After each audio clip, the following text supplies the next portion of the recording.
Hey everybody, it's Patrick Escolas with another Banyan Technology Tire Tracks podcast. We're still here at Connect 24 in tropical downtown Cleveland, Ohio. Pat knows I'm it laughing here. about that. No, I'm not here with Summertime Santa, which is what somebody called me when I started this 3 years ago. I have to give the reins over to Pat Murray here, the procurement manager over at Avery Dennison. How you doing, Pat? I'm doing great. Thanks for having me today. Hey, it's Appreciate fantastic to have you here. bet. Now, we're going to get to real things, but I heard that this beard didn't exist like 6 months ago. Oh, it's longer Okay, than that. okay. My daughter's in marketing. Okay. And so she rebranded me as the bearded freight guy. So that is now I'm the bearded freight guy. And my wife has asked me multiple times, hey, you should just cut it off and start all over. But now with this kind of press coverage, This is great. I have to keep it. That's a great excuse. And also, and it's so funny, you came in here the other day and I'm just like, all I could imagine you is like in a Hawaiian shirt and like surf shorts and literally be like, it's Christmas in July all of the time. And yes, you and I do have an old Cadillac at home, and I do drive around in that, which is red with a white interior. I have a hat and a red sweat jacket, and awesome. I do ride around right before Christmas, and I'm just checking people. So Yeah, you might have to add with the marketing that hashtag Summertime Santa. That might be part of it. I could do that too. That's a good I could one. do that too. No, so Pat, getting a little bit back to what we should be talking about here. course. So tell me a bit, Avery Dennison, I think probably anybody that's used an office supply or copier printer in like the past 15 years has an idea. Because that's what, when we started talking to you on the Banyan side, I go, oh, Avery, that's paper, right? So, and I know you're much more than that. Yeah, as a matter of fact, we don't do labels like that. We do a lot of consumer products. Actually, I'm going to read this.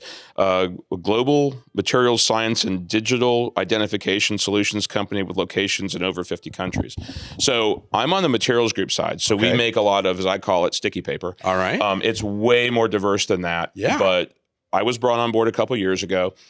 We've been trying to right size the shipping profile for our company. That's got to be fun. It's neat. And I kind of one of my main taglines of what I do is talk to folks and say, we need to make shipping a core competency of our company. Yeah. Our labels go everywhere. You can't you can't swing a dead bottle around without hitting one of our products. I threw those at Jacksonville back in the day here in Cleveland. We're gonna leave that alone. Anyway, but we have such a diverse product line and we have such cool technology that we want to be able to make sure that we have all this great tech. It's my kind of passion to make sure we get that to where it needs to be on time. Absolutely. And it's been a super challenging event, and I love this company. I love to be here. It's fun. Every day's new. And where do you come from where that's something that's exciting to you? Is this something you've done your whole life, or are you kind of jumping around and realizing, man, this is something I'm really good at? I've been doing freight for probably over 25 years now in some version.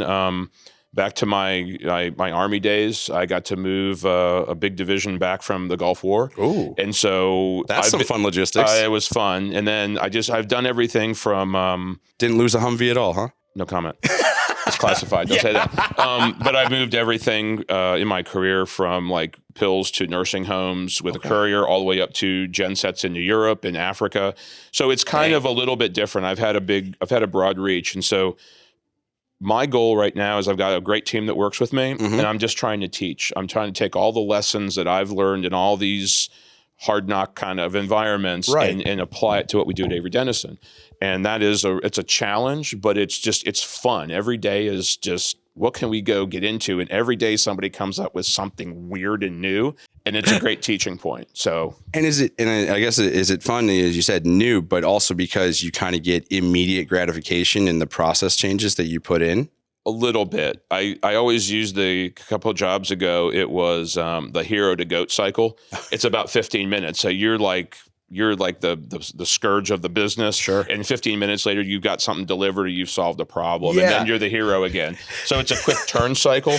My poor food delivery guy. Where is this, dude? I can't believe it. Oh, there's food here. You're the greatest person I've ever met. Yes. Yeah. It's like, my retirement job is going to be delivering either flowers or donuts because everybody's happy with flowers or donuts. 100%. So, I like that idea. Yeah. As a young sales rep, I often brought lunch because it was really hard not to talk to me when I had food for you. Exactly. And you have a captive audience until the sandwich is done. Exactly. But anyway, but yeah, that was kind of where it all comes to. So, and I guess with a company as large as Avery, where it's got to be a hell of an undertaking to kind of whether it's change management, putting technology for automation, as well as then educating and kind of probably centralizing some of the rules and decisions. How do you start something like that? How do you begin to wrangle that when you come in day one? Is it you put a board out and throw darts, and wherever that hits, that's where you're going to start? Or is there I'm sure there's strategy to it, but what does that look like? It's a little bit of herding cats. Okay. But the best part is I had a great boss when I started. All right. She retired, God bless her. I'm jealous. I still have, she gave us little awards when she left, and I still have it on my desk today. But it was basically do 90 days and see what's out there. Do a consulting gig for your first 90 days. All right. And find out where the low-hanging fruit was. We found a lot of opportunity in the contract work that we did. Awesome. Just some synergies is simply opening up the freight network to everybody. There was very limited in how the process was before, so kind of rewrote the processes of how we go to market, how we present ourselves. Okay. Try to be very shipper friendly. Yeah. I think there's still a lot of improvement we can do, but it was basically kind of sharing what we do with everybody and having meetings and just sitting down and talking. Everybody is very data driven there. Yeah. And while I can be data driven, I'm more into having a relationship. And if you talk with folks about what you need and what the challenges are, you have a much better opportunity. And so that's what I've been trying to teach. And that's awesome because and it's funny because I probably say this on 75% of the podcast now, is that the one thing that people outside of freight or logistics may not realize with all of the different moving pieces is how relationship based everybody that's done this for their handful of years or longer, they harp its relationship. I'm not going, sure, I want to make money, but not in a way that I only get to make it for a few runs and then they find someone else that goes on the same thing. Go, well, I got this penny cheaper and you don't mean anything to me because you're just that cost. So the relationship is a common thread here, is something that coming from, 4 years ago, not in freight, I don't think I would have ever thought of how relationship driven it is. Like, no, that guy will do me right. We'll make sure it all works out cost wise at the end, but it's going to get where it needs to go. And as well as you're talking about, hey, you're a shipper I like to use. Let's make sure you have the opportunity in a vast array of our freight department, not just the one person you've been dealing with in the past. It's true. I mean, you get to the holiday weekend on a Friday and you're going to find out who your true friends are because they're actually going to pick up the phone and like, you look at their phone. I'm like, uh-oh, Pat. Okay, I'll answer the phone. Yeah. And then it's also following through. So if you make a handshake or a gentleman's agreement on a rate, that I honor that. I make that a very big point. I know a lot of folks like it's not in contract, it's not this, it's not the other, but they kind of helped you out. Yeah. And if you're going to help me out, I'm going to make sure that I take care of you and I pay you what we agreed to. I mean, a handshake is a written contract. It's the same thing for me. So you're only as good as your name. Yeah, and it's exactly it. And I've had a couple of recovery guys that have worked for me that when everything went wrong, everything could possibly go wrong, and then a few things went wrong, but I could call this guy and he was like, Pat, I'm on it. And he would literally, it would be done. And I could go home and know it's done. That's awesome. He would put things in place. And those are the relationships you have to have. And if you don't have those, you need to cultivate them. Yeah. Really, really quick. And so not against from the relationship, obviously a very biased lens that I see things through is the implementation of technology within that process. How does that play out at Avery? I imagine it's not like you guys were on stone tablets before you started coming in, but is there a push to more and more automation or use of technology in this process that you're trying to drive home to efficiencies?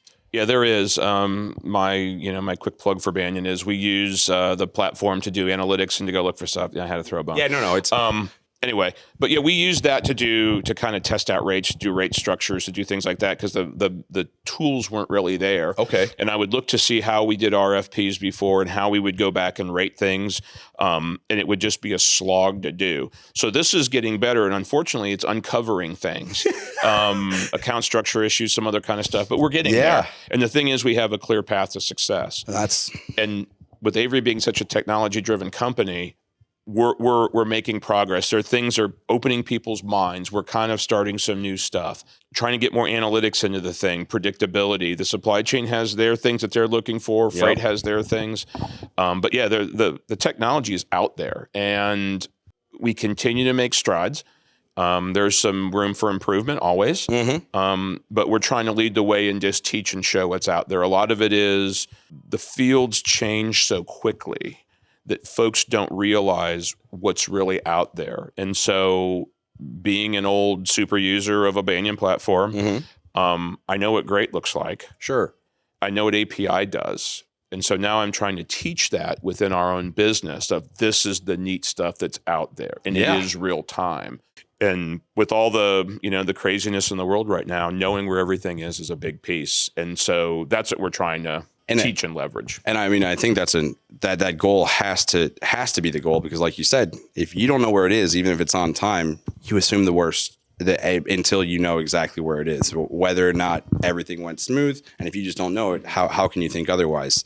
So as you were saying, as the technology has been used more, you have more of those questions, almost, why are we doing this? Or as you were talking before, of kind of synergy and people working together.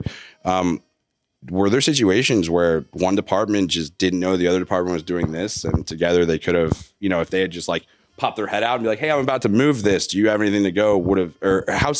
Is it something complex to uncover in these internal questions on process, or is it sometimes it's simple, but it's been the way they've done it for so long, no one has thought to change it? That's mostly what it is. We've found success in the way that we're moving freight today. And so it's good. Oh yeah.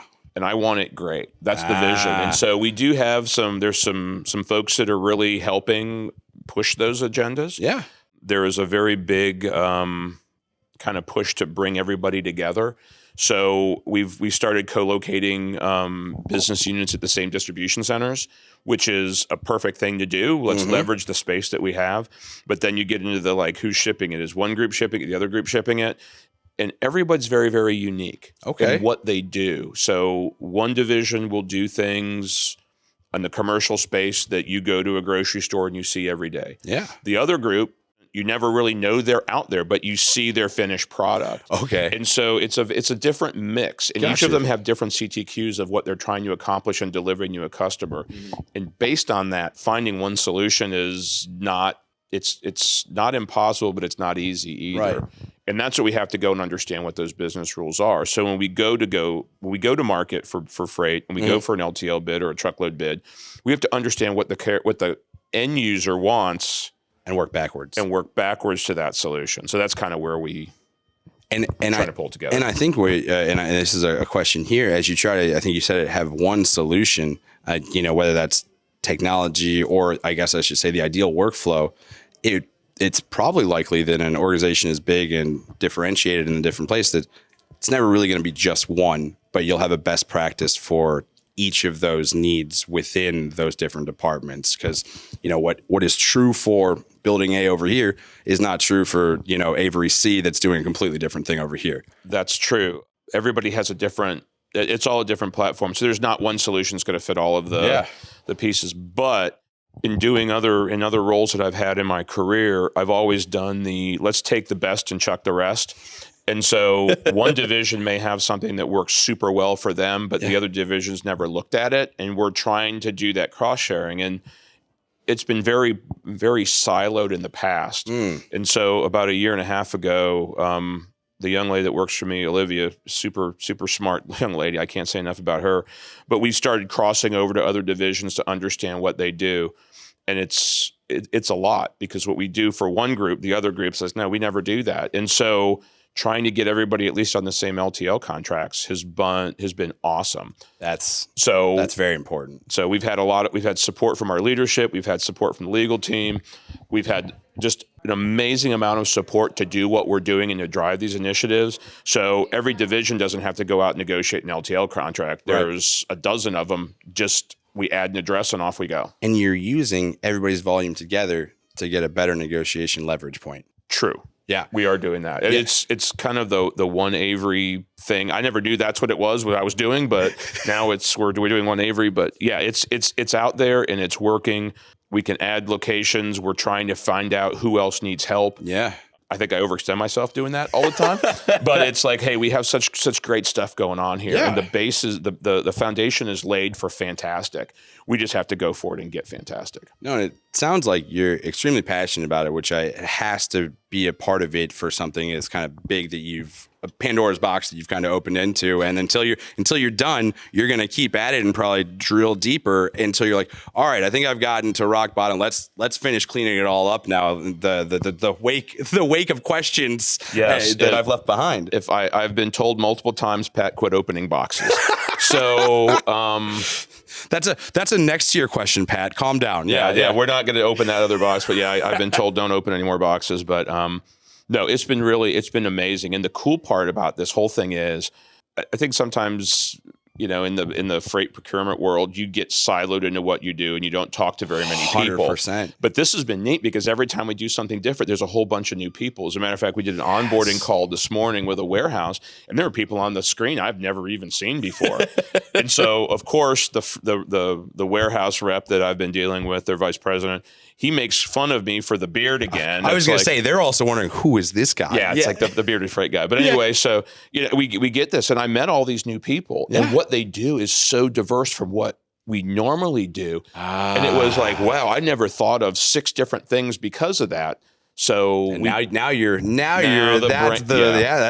yeah. and you're so like, I'm not sleeping where again tonight, so it's okay though. But it's fun. It is so cool. Everybody who I've met at Avery Dennison has been a fantastic human being. I really feel like belonging here. That's an amazing feeling. And we've always done it this way, but my joke with everybody is you have a cell phone, right? You don't have that Princess phone on the wall. For everybody who's not as old as I am, your mom had a Princess phone and you thought you had a 20-foot cord, but it ends up being 150 feet because you stretch it all over the house. But we all have cell phones now. That's right. And so, or where are your CDs? Stop it. Yeah. Leave my CDs alone. Do you still have them? I have CDs. Leave me alone. I have a beater that I drive around. I have the one CD, and I think right now it's either Billy Idol or Jake Isles I have in there, and I'm just like, this is perfect. I'm not allowed to put on that music when my wife is in the car. God bless her. I love my wife to death, and she looks at me sometimes and just shakes her head. But that's what wives do to eccentric. Yeah, people like us, guys, and she's a doctor, so it's kind of interesting to go to those doctors' events with her because it's like, oh, Dr. Murray. I'm like, no, but I'm not. She is. I'm just a freight guy. Oh, but anyway, man. But it's all good. No, so, that's all. And how long have you been doing this at Avery? How long is this process? 2.5 years. Okay, it's been 2.5 years. Been a lot of people changing over, a lot of new people coming in, a lot of new ideas. How have you done it before? What are you trying to do? Where are your pain points? How can we solve those? Yeah.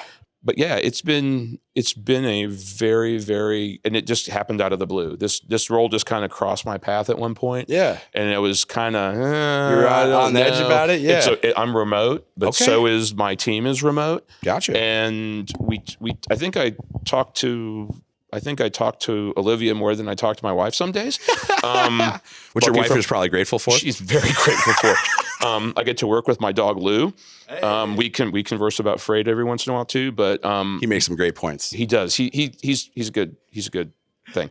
But yeah, I mean it's been a great experience so far, and it's been like I feel we've had an impact. That was going to be my next question. How quickly did you start to feel an impact? And I don't want to put like a percentage on it, but are you halfway there? Are you close? And I know I'm just looking at you. I know you'll never be satisfied with it. But true. But if you had to pick a line of success, how close are to you, and how quick did you get noticeable impact from the changes you were making? We had some pretty solid financial savings the first couple of years. Okay. I joined in June, and then the budget cycle starts. It's a kind of an annual thing on the calendar. Yeah. We had some pretty good savings. I think I would say about 20% there. Okay. And again, I can't say enough about. That's not bad for as large. About what we've done, but we've right-sized the contracts. Yeah. We've made them fair to both sides of the table. We've got terms and conditions under control. Okay. With all the cyber stuff going on. We've made what a fun topic. Yeah, the legal team has been nothing but fantastic. I would say that we've been laying the foundation now for the past 2 years, and now you're starting to drive. Yeah, I'm looking forward to the next step, and as we kind of broaden our horizon a little bit on what we're trying to do, we'll understand the business needs, and then we'll drive towards it. But I think the foundation is pretty solid right now. Our contracts we've kind of ferreted out all the weird stuff, and but yeah, I would say 20%, and we'll go from there. And that's awesome to hear, and good for you, Pat. Really, I mean, I'll say I'm proud of you, but that's weird coming from a younger version of what I hope to be with a beard one day. Yeah, no. What advice, and then kind of as we close out here, somebody that was coming into maybe not as large as Avery Dennison, but somewhere that was coming to a similar situation or realized the need for a change in process, what's your advice to them? A few bullet points. You know, if someone goes, I need to do something similar, where do I start? What do you have to say to that person? Yeah, I would say you want to find some quick successes and prove that what you're doing is the right path. Great Low-hanging fruit for the win. Yeah, right? I hate that term, but yeah, sure, low-hanging fruit. But find a couple wins and then come up with a 1-year plan, come up with a 2-year plan, and then celebrate the wins with your team. Because you may have only moved, like the first set of contracts we moved the needle a chunk. Okay. And so it was like, let's go out and have lunch. I mean, it sounds kind of goofy. Yeah. But you have to celebrate the wins. And then the other one I would really strongly suggest is use all your PTO. Because I'm sorry. I know. And I need to lead by example and I need to do better. Sure. But you got to take the time off. And I think in the roles that we're going into that are so intense and 12 hours a day, like I joke with my wife, I'm only working half a day. It's 12 hours. The other 12 are mine. But you've got to take time to stop and think. And is that time off to let it kind of digest without being at the top of the brain important? Or is it just burnout prevention? It's burnout prevention because there's so much to do and you get crazy like a kid in a candy store. Like, I want to taste everything and you just can't. Yeah. But you need to take time out to truly contemplate what you're doing. Like, look at your goal list. And we've got this, I don't even know how many it is, it's huge, but we have this, it's like what's in process, what's WIP, what's an idea, and what's complete. Yeah. And so we kind of focus on what we have that we're doing right now. Still needs to be done. But like when, you're kind of at your computer at 10 o'clock at night and you can't sleep and you go through that. I like to go back through there and look at what we've actually done. Find the wins. And see how productive you've been. And then you can't give up. You can't quit. You have to work through. See it through. You have to drive through it's like running a race. You just have to drive through the pain. Yeah. But on the better side, you're going to be better off on the other side. And that's what I would do. Use your PTO, contemplate things. I joke around that I do Michelin radio all the time. It's a plug for tires, by the way. Yeah. But it's driving your vehicle without the radio on and just think. I've had those. Yes. You have to think and make sure that what you're doing, you have to do a compass check every once in a while. Because otherwise you'll just go point to point because you have it scheduled. Yeah, you thought it made sense before. You're going to ping pong ball around. You're going to lose focus. And I know that we do that once a week. We sit down and we'll get on a conference call and we'll just talk about what we've got to do. What's the next thing? Yeah. And then we try to do some planning. We put in place a procurement calendar so we can kind of go out like, yeah, we can do all this. We can conquer the world. No, we can't. I screwed that up this year, and I fully admit my over desire to open more boxes, and I'm not doing that anymore. But that's what you have to do. You've got to take time to focus. And really, take your time off. Go do something fun because then you get rejuvenated. Yep. Recharge the batteries. Recharge huge. the batteries. Absolutely. But yeah, just celebrate the wins, take time off, and contemplate your path. No. Pat, thank you so much for joining us here at Connect 24. And to everybody watching, thanks again, and hope to see you at the next Connect conference. Patrick Scolas with the Banyan Tire Tracks podcast episode. Stay tuned.